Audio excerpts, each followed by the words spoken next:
There's three big mistakes people make on this platform. One is they make assumptions about people. Two, they look at us as an opportunity, taking people for granted. Not all right. It's not okay. I had received a message. You need to go back and write a comment on my post. Yes.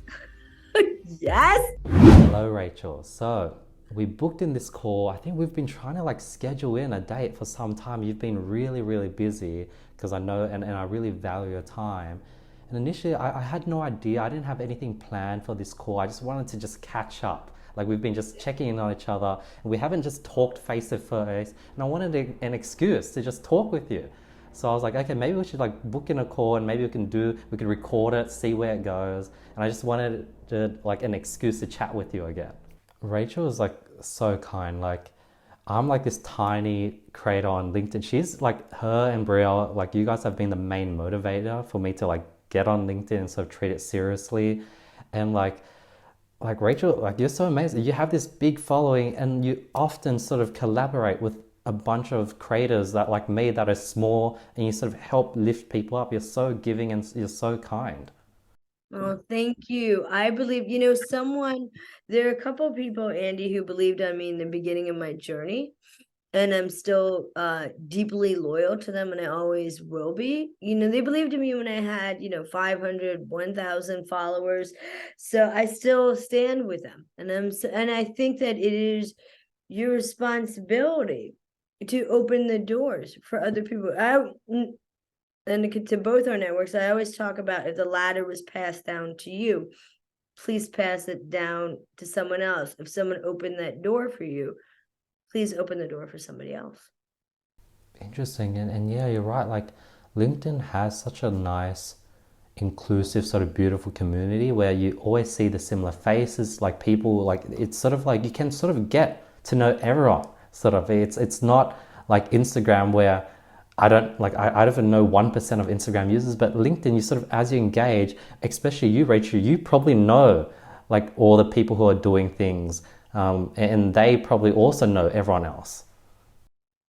Yeah, it's about, you always hear me talk about it. It's about building that real relationship and not the surface, it's about the real, like, look, perfect example. You and I met through Brielle, and now we've built this like deep friendship, and that's what it's about. It's not about the surface stuff. It's taking that time to understand. So if you're watching, Andy and I are saying, like, it's Monday morning, we want you to get motivated. Andy and I are going to drop some tips to get you up this Monday morning and moving, but build it.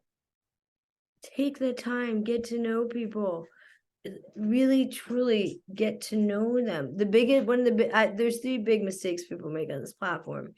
One is they make assumptions about people. They do it all the time. I know they do it with me, and that's not the way to go. Two, they look at us as an opportunity. That's a big problem, Andy. It's a very big problem. And we read through it. We see through it. I always talk about how I have my eyes open all the time. But real relationships. I know a lot about Andy. Why? Because I watch all your videos. I've taken the time to learn more about him. So if something pops in my head and I think, oh, this would be a great opportunity for Andy, I'm going to text him immediately and tell him about it, because I took the time to get to know Andy. Rachel, yeah, that's one of your strengths I found. Like, do you have any tips on building real relationships on LinkedIn? Like, I've been doing like a lot of voice messages, checking in, people, seeing people's profiles and giving contextual sort of messages based on what I read from their profile and their experience, and sort of really tailoring all these messages. But like, how do you go deep with like a lot of people? I spend the time. Mm. I spend the time to get, first of all, if people come in with an ask and that's their first thing with me, it's not real. So you can imagine there's thousands of people trying to get into this network, and they're trying to do it every single day. So at like 1 or 2 in the morning, right, I'm up, I go through those invites, I look for that. This is crucial, that personal invite that you're writing in the email. That is everything. So I am bombarded, and so are other people with, please subscribe to this, please follow this. But that's the first, it's the first thing they're doing is they're asking for something. So if that's my first interaction, and they're like, that I go to the one where I go through the thousands of invitations and I go, wow, that was a really beautiful email someone just sent me. But if it's subscribe to this, do this, do this, I need you to do it, Rachel, do this, follow that, I'm like, I just met you.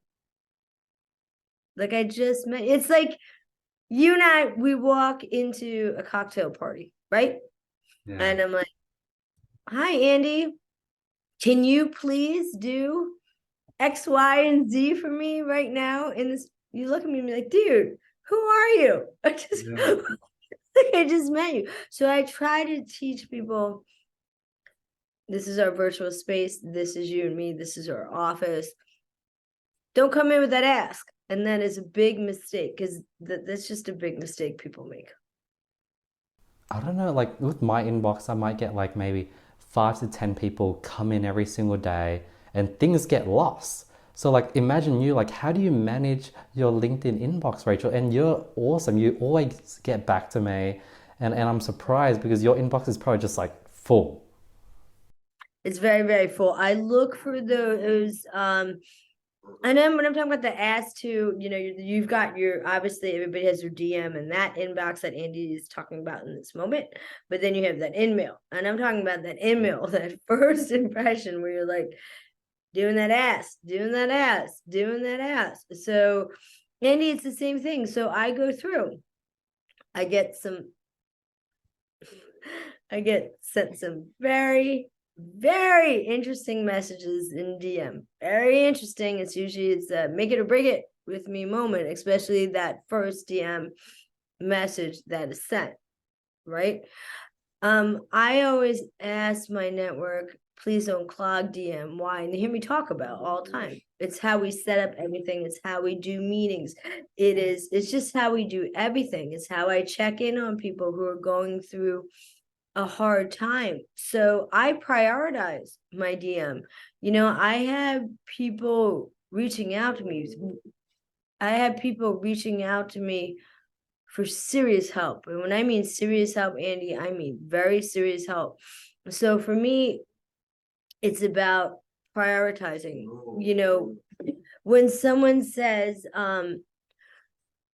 Rachel, I'm a father or mother, and I have 5 children, and I just lost my job. Can you help me? What do you think is going to go to the top of my list? That or somebody dropping their post in DM, which is like, that's pet peeve of mine. Or Rachel, I'm dealing with really serious mental health issues. Can you please connect me with a good therapist or psychologist? So I have to prioritize. I look through and see if there's a cry for help. That's a lot of my DM. Very serious things. So I have to prioritize, and that's what I mean. That's my job. I'm taking care of close to 300,000 people every day. So when there's serious stuff and someone says, I lost my job, this is what's going on, and then I verify and go over it, have the conversation with them, talk with them. I prioritize. And I number one, if someone's dealing with mental health, if someone's people share in that space, right? They have built, you were talking about relationships. They have built a very deep, meaningful relationship with me. So they know that they can reach out and go, this is what I'm going through today. Can you help me? This is a responsibility, Andy. And if you're an influencer, you need to know that. It's a massive, massive responsibility. And some people aren't getting it, some do. It's a huge responsibility. I just had a conversation with one of my girlfriends the other day. And she said to me, how do you carry that? You carry the weight of the world on your shoulders. I said, I do, but I can handle it because I was built for this, because of everything I've gone through. One thing I admire about you, Rachel, is that you have this confidence that the goodwill will come around. You give without expectation. You help, you want to help, and you just give, give, give, and you sort of don't expect anything. Yeah. It's so amazing.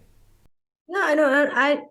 Andy, in 2008, it was one I've had 2 years that were the worst years of my life, and 2008 was one of them. That was the lesson when I learned don't have expectations. I do give to give. I don't have expectations. It is my job as a human being to make this world a better place, to help as many people as I can. Expectations list to me, in my mind, expectations lead to disappointment.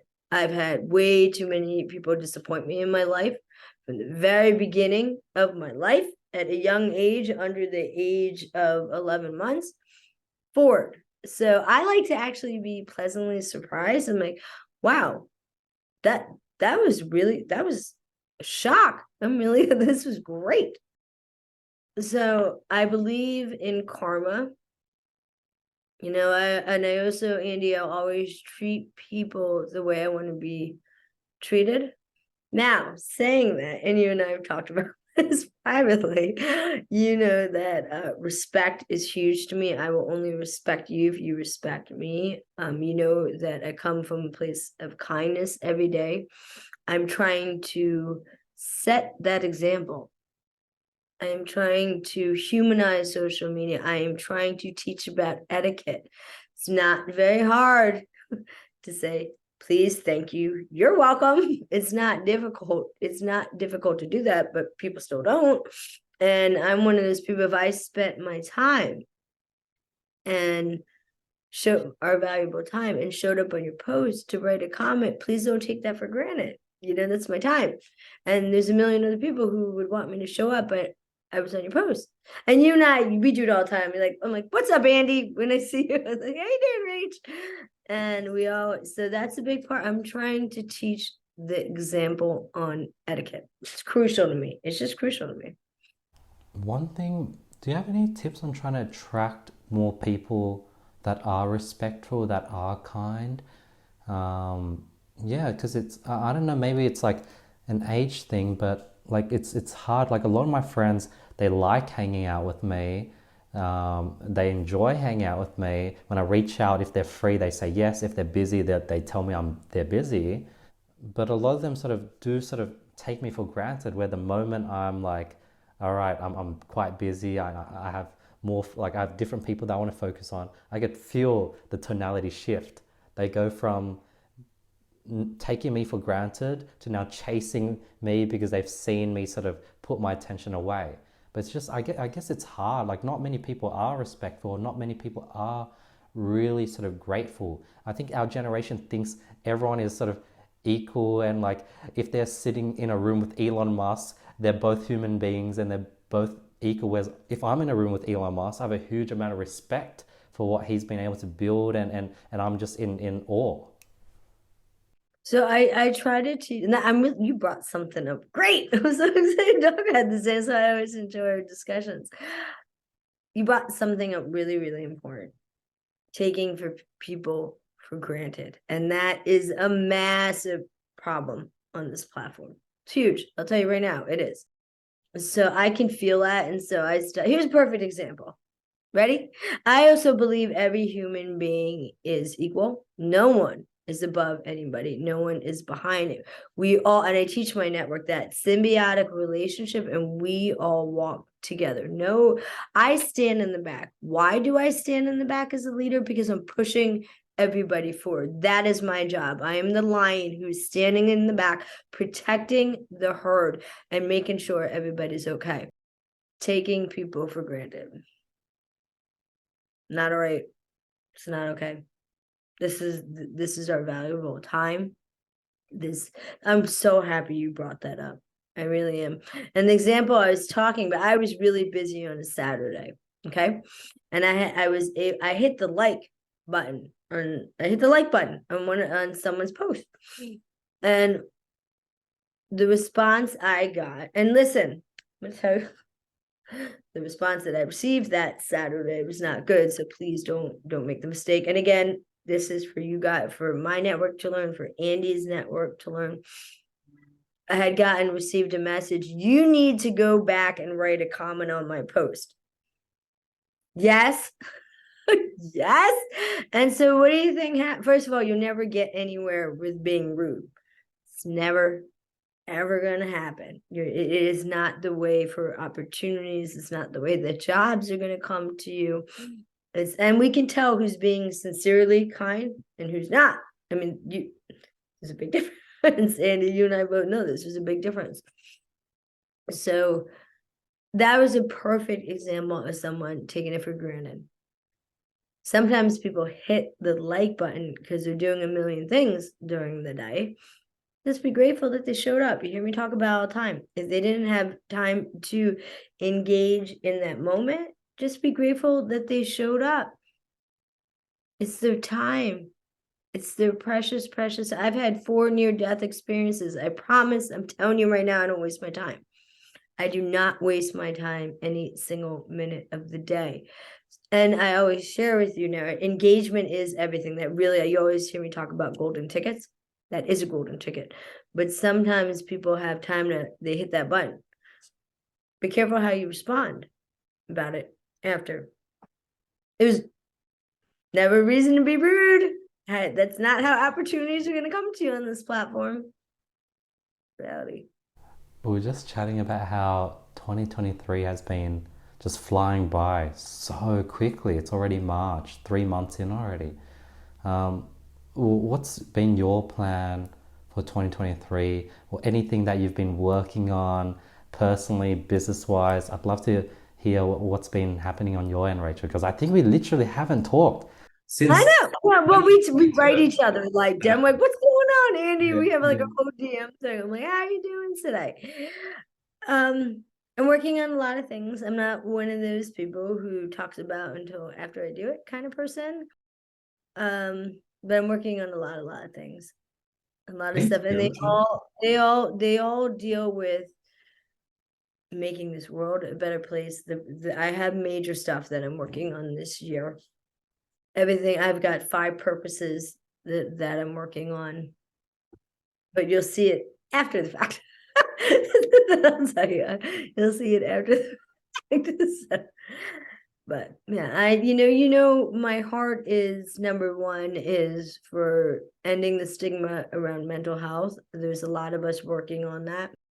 I am a huge advocate for veterans and supporting them, and that is really, really, really important to me. Is to use my voice to help as many veterans as I can. That is crucial. I'm working to end racism, anti-Semitism. I'm working to teach women to support women. So those are just some of them.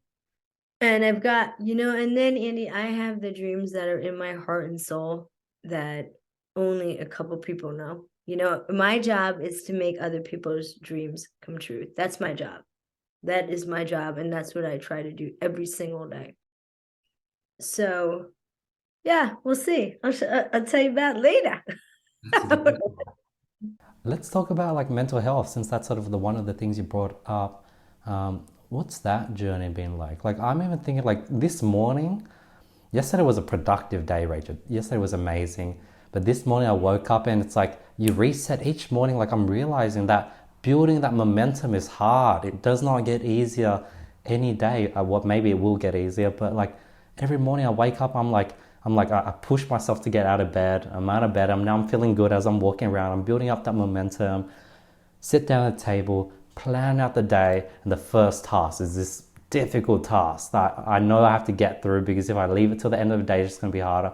I sort of had to force myself to go through it, but I could see myself definitely slip, go on YouTube, and I'll be on the couch lying down with my phone, swiping, scrolling, and there goes the day. Luckily, that didn't happen today, but that has happened previously, and by the end of those days, I'm just like so disappointed in myself.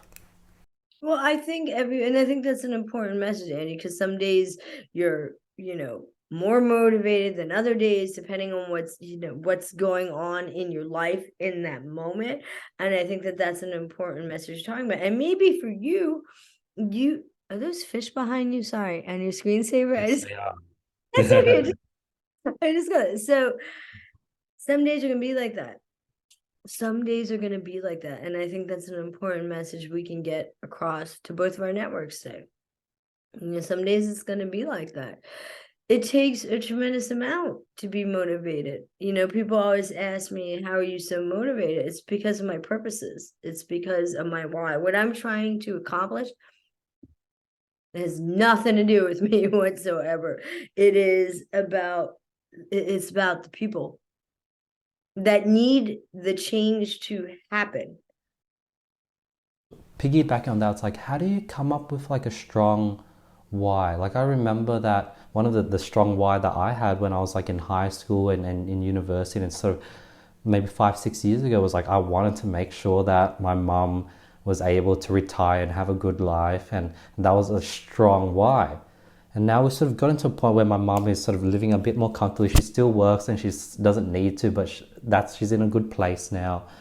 And now I need to sort of look for a bigger why, like have a bigger vision and help more people. But I'm still trying to figure out what that why is. And it seems like you have this really strong why that really anchors you, and you really do want to help as many people as possible. And you have any tips there? Sometimes it finds you. Sometimes circumstances in your life create that why. Sometimes it's your heart guiding you in the right direction. So it depends on how it comes to you. But people say, well, why are you doing what you're doing? Well, I've got massive whys. I have huge whys. And some people say that whole debate, well, I don't need a why. Like, I don't understand that when people say they have their whys and that's what motivates them. That's what gets them up. That's why they're doing what you're doing. Well, we all have a purpose. Why we are all out here doing what we're doing. We all have a purpose. It's in my soul, Andy. That's the best way I can explain to you. I am determined in my lifetime to accomplish the goals that I'm setting out to do. Are they easy? Not at all. You're talking about some huge goals that I am trying to accomplish. Am I determined? Yes, I am. I don't let anything or anyone stand in my way of the dreams and the purposes that are inside my heart and soul that lights me up every single day. And that's the thing. Are you going to let someone know? Because it's in my soul, right? It's inside my soul. And it's important to me. Just like, just like, Andy, if you came to me and we talked privately and you said, Rach, I have a dream. I have a goal that I am trying to accomplish. And you shared it with me, I would do everything in my power to help you do that. Because it was something inside of you, your purpose that some people don't share theirs publicly, what they're trying to do, what their purpose is. It's in your soul. Does it naturally just come to you and you sort of have to be patient with the universe sort of giving you, and just be patient with yourself to find your purpose in your soul? Or can you sort of take some actions to figure it out? Some of mine, obviously me, what I'm trying to accomplish concerning my orphanage that I came from, right? That's part of my story, and I want to help the orphanage. So that's part of the story of where I begin. And until I hit that goal of what I have in my mind, what I want to accomplish at the orphanage, I won't stop. The mental health has always been crucial to me. It always will be. Sometimes it finds us, sometimes it doesn't. I battled a disease for 20 years, so I'm very passionate about using my voice for that disease. So sometimes these purposes were like, hey, this is what you've been through. Now what are you gonna do about it? How are you gonna help what you've been through? It depends. Some of them came from my soul that I'm deeply passionate about.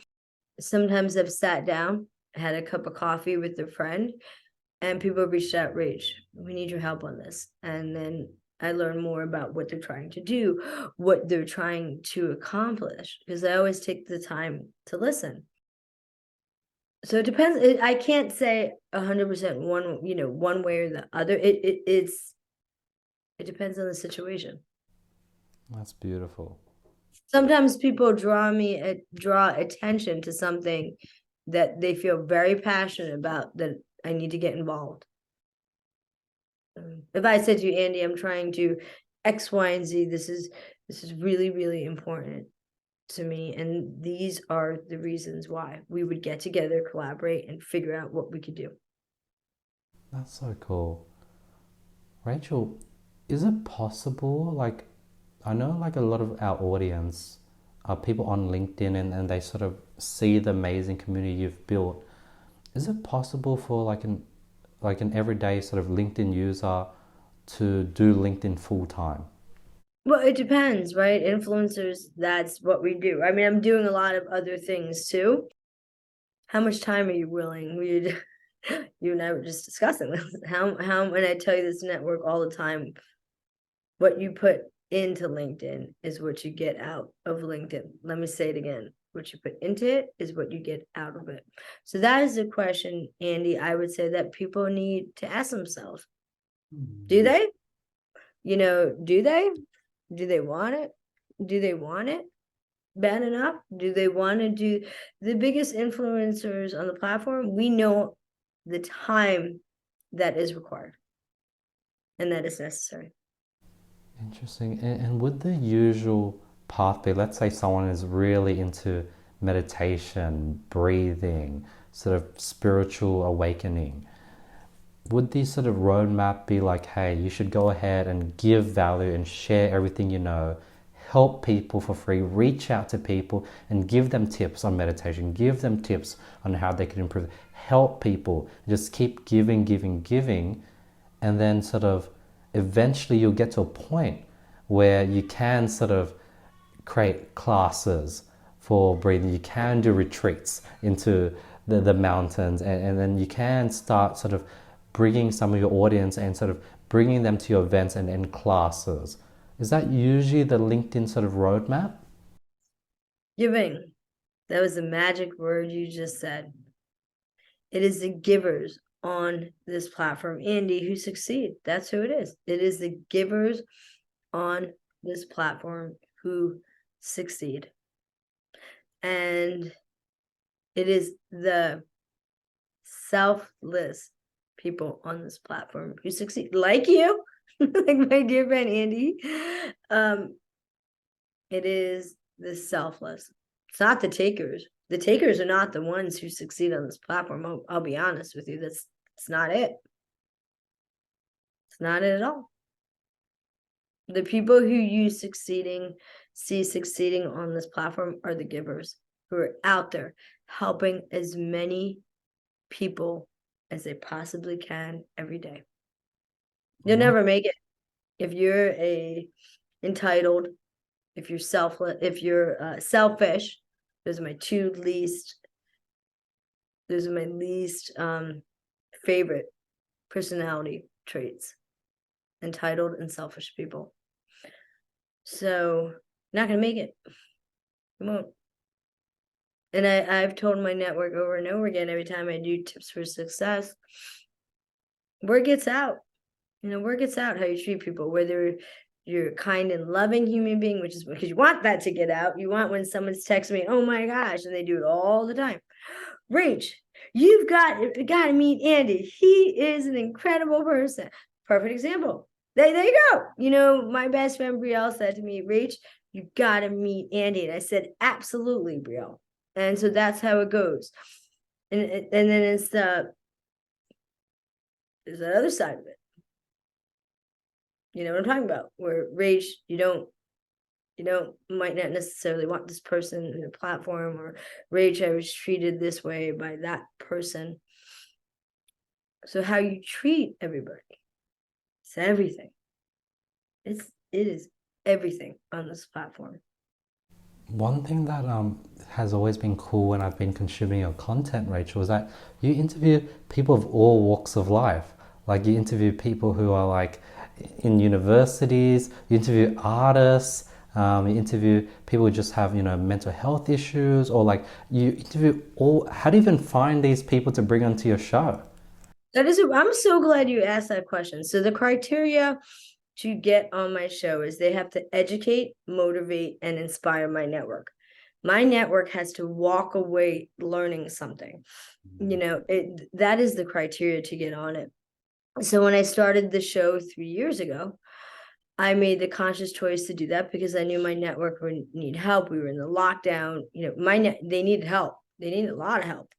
So that's why I created the show. Did I have any idea what I was doing? Absolutely not. Have I produced a show before? No. I literally woke up first day of lockdown in that March, was laying in bed. I'm an empath. I felt my network's fear, anxiety. I felt a lot, and I knew that they're going to need help, and they're going to need it right now. And so I felt like it was my responsibility. The world had closed down. Where did they go to? They came here. They came to social media. They were alone. They were scared. They needed a friend. So, like I was talking to you before, it's a responsibility. It's a responsibility to help people. Did I answer your question? I'm sorry. Did that? Yeah, and then do usually these people reach out to you, or are these people already in your network, Rachel? Do you just randomly find about them and you're like, wow, that person's cool, let me reach out to them? So everybody I interview is inside my network. Wow. Everybody is there inside my network. So what I'm trying to do is humanize social media, meaning that number 200,000 is my dear friend Andy today. Let me introduce you to him. We are not a number. And I wanted to also show people a network is a living heartbeat. It is a soul. It is real. So I was like, let me introduce you to. So because people are obsessed. And when I mean obsessed, they are obsessed with numbers. Well, those numbers mean something. They're real people. They are real. So I came up with, I was like, you know what? Let me introduce you. Number hit 185,000. Number 10, who was with me from the very beginning. Now I'm throwing those numbers out, but you know what I'm saying? I want to say, and to understand, like, these are real people inside this network. And that's why that was one of the other main reasons I did that show. Yeah, I only interview people who are inside my network. Wow. I think maybe I made a recent pivot over the last 2, 3 months, and it might have subconsciously came in through just having you in my life, Rachel, where within my sort of e-commerce consulting business, usually a lot of people would just have a bunch of emails. They'll have thousands and thousands, and they'll just do a blast. Hey, who wants help? And the people who are interested, they'll reach out, and it'll be like maybe 0.5% of the email list would book in a call with the sort of consultant. But then I started sort of going through every single email, messaging them, getting them, asking, you know, where they're from, what their pain points are, getting their personality type, hearing about why they really want to figure out e-commerce, what their roadblocks are, what's stopping them from figuring out their roadblocks, and just sort of asking questions, building relations, sending voice messages back and forth, and just sort of building out this character and this image for every single email, for every single lead, and maintaining that communication, going back and forth and giving value without expecting anything in return, not expecting them to sort of join my mentorship, just sort of asking, just figuring out who they are as a person, just building out and sort of turning it from numbers or emails into like this personality that I now know their story. And it's crazy that you just brought that up. Well, it's important, right? And to know, and so also, I've built the relationship with the people. You can see in my interaction with them. It's not the first day that I'm meeting them, right? Anyone who comes on the show, you can tell that there's a real friendship. There's a strong friendship there because I took the time to get to know, Andy, you've been on my show. I don't script anything. It's all an organic conversation, which sometimes when there's someone coming on the show the first time, like, can you send me questions? I'm like, no. I'm like, what? That's a thing. What? I'm like, it's an organic conversation. Trust me, I know you well enough to do the conversation, like you and me, like that we knew. So, and that's part of it. Why? Step one, I took the time and built a real relationship. Which goes back to what we said in the beginning of the conversation. Are you taking the time to build that real relationship? I think one of like how you're able to do so is you're an amazing listener, Rachel. Do you know where that comes from? Can I be honest with you? And I don't know if you saw, I think you did. You wrote something beautiful on it, on what I did for Women's Day. And you saw me at the very end saying, take the time to listen. You saw me say in the Women's Day one. It's because people don't take the time to listen to me. So I very much take the time to listen to people. That's where it comes from. I'll be honest with you. That's where it comes from. When you brought that up, I realized like the reason why I like replying to people, just send me a cold DM or sort of give that attention to that person who has struggled to find friends and sort of give that sort of nerdy person and sort of treat him as like an equal is because you're right. Like when I was in school, I wasn't popular. I didn't have many friends. I sort of knew a bit of everyone, but like people just didn't sort of see me. I wanted to be seen, and as a result, I try to not let other people feel unseen. I try to listen to other people because I like it when people listen to me, and you know, my dad would never listen to me. So I try to really listen to other people, and you're right, a lot of like I'm so grateful for the sort of cards I've been dealt. I was dealt like a mixed bag of cards, and it wasn't the best cards to start with, but it sort of had to happen for me to gain all these skills that I have now.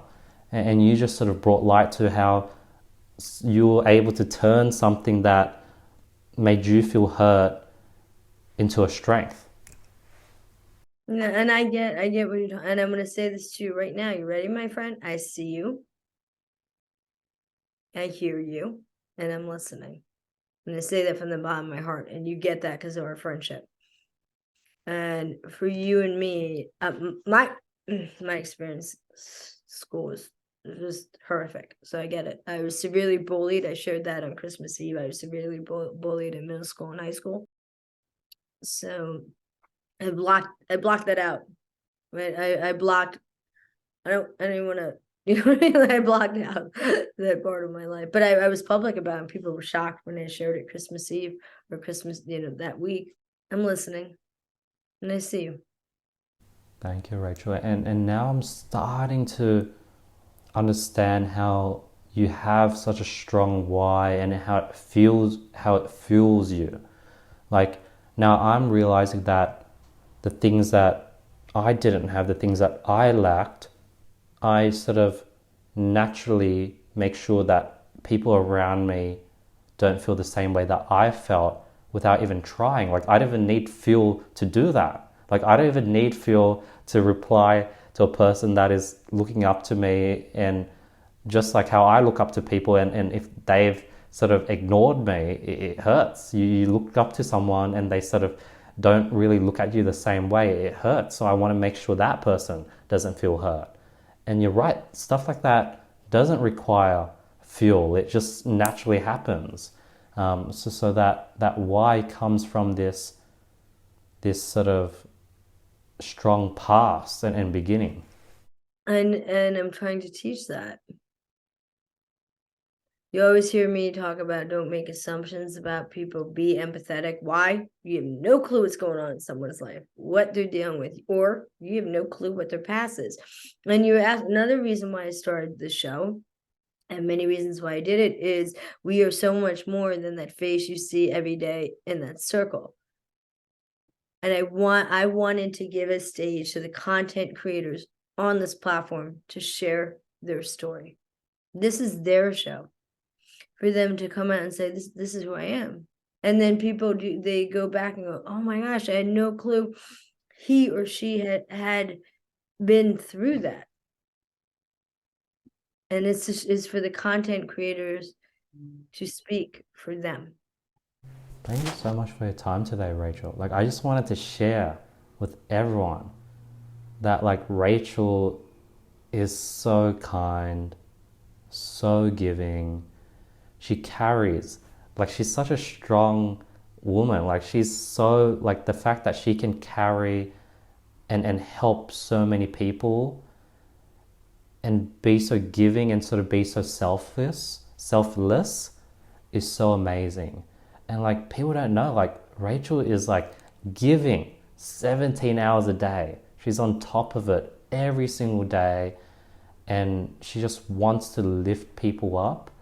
And it's insane. Like, I'm here, I'm just saying, it's like, damn, like, you give, and like, I want everyone to give energy and send positive energy your way, because you just give so much. And as I'm saying, I was like, wow, like, it sucks because you give so much, and I just only wish that the universe is going to give you way more back over your lifetime. And I want to sort of give and be by your side and have your back as much as possible, but still nothing in comparison to how much positivity you give into the world and how many people you help. Like, it's insane. The weight, you're really carrying the weight at the moment. Thank you, Andy. And I truly appreciate and I'm very humbled by your words. We have a real friendship. We have, and people only see 1% of what I do every day. They see 1% of it. And I was just actually discussing this with a close girlfriend of mine. I'm not going to stop doing what I'm doing. It is my job. It is my job to help as many people as I can in this world. That's my job. People are hurting, Andy, and I mean that in a serious manner. People are hurting, and it's my job. What I do, but people don't know this about me, is my job to take care of people. It's my job, and I'm gonna do that. I'm gonna do that, and I'm always gonna take care of you. I'm gonna tell you that right now, my friend. That I'm gonna I got you always, and I think it's so much fun that we did like a cross conversation today. I think it was really, really cool.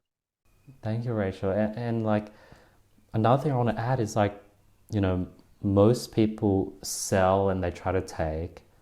Most people sort of give with like a funnel or expectation in mind.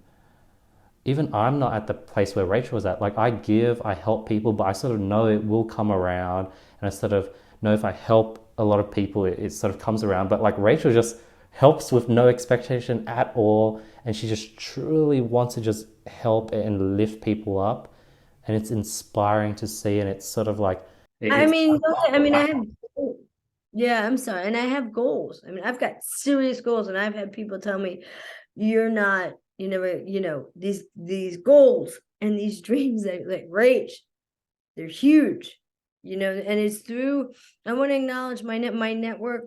They know how much I love them. They know that I'm there for them. They know that I'm here to support them in any way that I can do. I mean, sometimes people ask, Rach, can you help me with this? I'm like, that's out of my capabilities. You know what I mean? It's out of my capabilities. But I will introduce you to the person who is in their capabilities.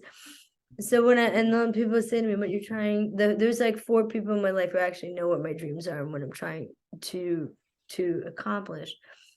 It's huge, Andy. It's not small what I'm trying to accomplish, but I'm gonna keep going. I'm gonna keep going. If I feel, people I've had my close friends are like, if you ever feel like it's so the things that I'm trying to do are so massive, so huge, but I am determined to get it done, to get them all done. I'm not going to stop. And I want to thank you for your time today, my kinds. Thank you so much. Thank you. And if you ever feel, Andy, that someone is not listening to you, or you just need to be listened to, text me. We'll jump on the phone and we'll have a private conversation and we'll talk. I really appreciate that, Rachel. And like it's insane. Like Rachel does LinkedIn like no other. Like she comments on every person's post and like in the comments like, hey, everyone needs to follow and support Andy. Like that is Every day. I write that like every it's day. so cool. Like Yeah, you I mean it. I mean it. I lift up the people who are kind, who are selfless, who are good people, and I'm gonna take them all the way to the top. That's exactly what I'm gonna do. And that's exactly how it's gonna go down. If you, Andy, let's be back to it. You're kind, you're respectful, you're a good person. I'm not talking about you, but you know what I'm saying. I'm saying this for large. If you're kind, respectful human being, watch what happens to you on this platform when you treat people that way. You're amazing. And I see it. Like I'm this tiny creator and Rachel's massive on the platform and she's willing to help me. Like I want to let everyone know how amazing Rachel is, and the fact that she just comments on like she comments and it's like, hey, everyone needs to support, and it's freaking amazing that you do that. I'm on Team Andy. I got your back. I'm on Team Andy, man. Thank you, Brielle Wohnhouse, for introducing us to each other. We really, really appreciate it. We have built this friendship. When Annie pops on, we leave it, what's going on today, buddy? How are you today? We have funny conversation. And with you being in Australia and our different time zones. So, Brielle, we want to say thank you. Thank you for introducing us. Andy, thank you for having me on your show. It's an honor and privilege. Thank you. Thank you, Brie. I really appreciate you connecting us. You are amazing. I've been now able to connect with Rachel because of you. So thank you for setting that up. Rachel, thank you for doing this call. I had no idea what we're going to do today. And you've opened and triggered a few light bulbs, and your givingness is contagious, and you've motivated me to give more, and hopefully everyone. If I haven't done, like, I want to let you guys know that Rachel's amazing and you need to check out her profile, and hopefully like I was able to show you guys how amazing Rachel is on today's chat, and I really appreciate you. Thank you, sir. And I very much appreciate you. Network, between our combined networks that we did today, we wish you a lovely day. Get out there. Go, you know what? Get out there. Get your dreams. You've got one chance. Me and Andy, I wish that your dreams come true. I really, truly do. Thank you very much, Network. We wish you a beautiful day. Thank you, Network. I just want to say I really appreciate your time for watching this, guys, and I'm thankful. If you're watching this, thank you so much, and thank you. I love the LinkedIn family. You guys are amazing, so thank you. Thank you. Bye, guys.